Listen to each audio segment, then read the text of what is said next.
Hello! Well, I'm back with another edition of Barca Fan Voice, and we've got some pretty important news to talk about today. So let's get straight into it. There's a story from Sport from yesterday with the title, Why It's Unlikely Fans Will Return to Camp Nou in 2020. And it goes on to say, health specialists have marked two conditions for the return of fans to stadiums. The first is relatively general immunity across a population, and the second is the development of a vaccine for COVID-19.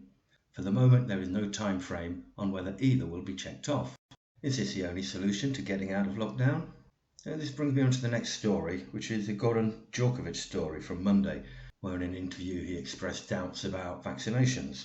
Now, there's been the suggestion that for sport to get back to normal, sports people will have to take a vaccine before they can travel and compete and things. No, I don't know. Is Djorkovic entitled to his opinion? And how many other sports people are going to come out and say they don't want a vaccination?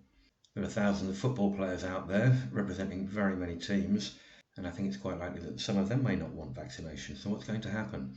And what's going to happen to people in general who don't want the vaccine?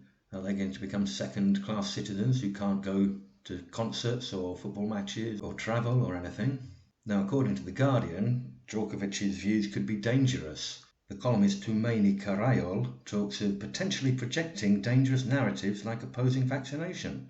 But according to the same newspaper not so long ago, the vaccine used against swine flu can cause narcolepsy, which is a sleeping disorder. And the article links to 6 other similar stories, also from The Guardian, on the same subject.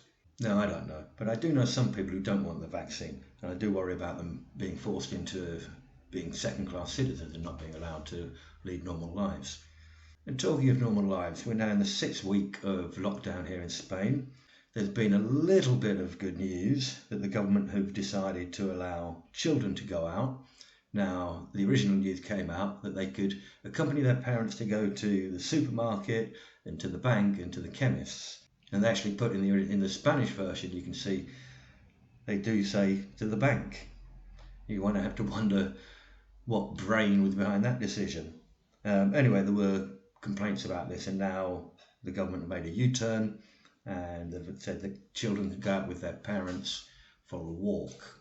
But as I understand it, they're not allowed to go to parks. And finally today, moving on from this, is a story that Spain proposes a €1.5 trillion coronavirus recovery fund financed through perpetual EU debt. Well, there's 2 questions here. One is, where does the money come from?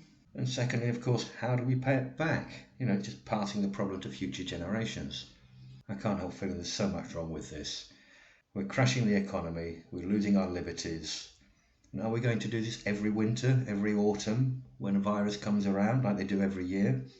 Of course, it's not just football. Football's the least of my worries really here.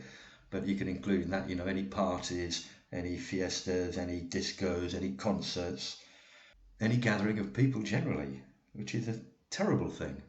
I think I've talked before, I'm worried about mental health, and the problems of solitude, and then there's just a simple problem of poverty, and people losing their pride of not being able to make a living for themselves. There's all the other health problems of people being able to get their medication for other illnesses, and research being stopped, I understand. People being afraid to go to their regular doctor for their normal health issues.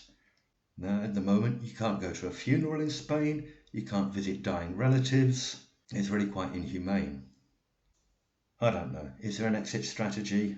Do we really want to give up all our freedom? Is this the only way to deal with this problem? People might think that I'm putting the economy before lives, but the economy is lives. If the economy crashes, many people are going to be seriously devastated by it. There seem to be very few people actually talking about this. Some stories say that the vaccine may be as much as a year away. They're still trying to develop it. Is staying locked up like this really the best way of dealing with it? I don't know. What do you think? Send me a comment down below, and I'll be back on Friday with some more, hopefully get back to some more fun stuff and some football. But this is all very important. Well, that's all for today. If you like the video, if you agree with what I'm saying, give us a thumbs up.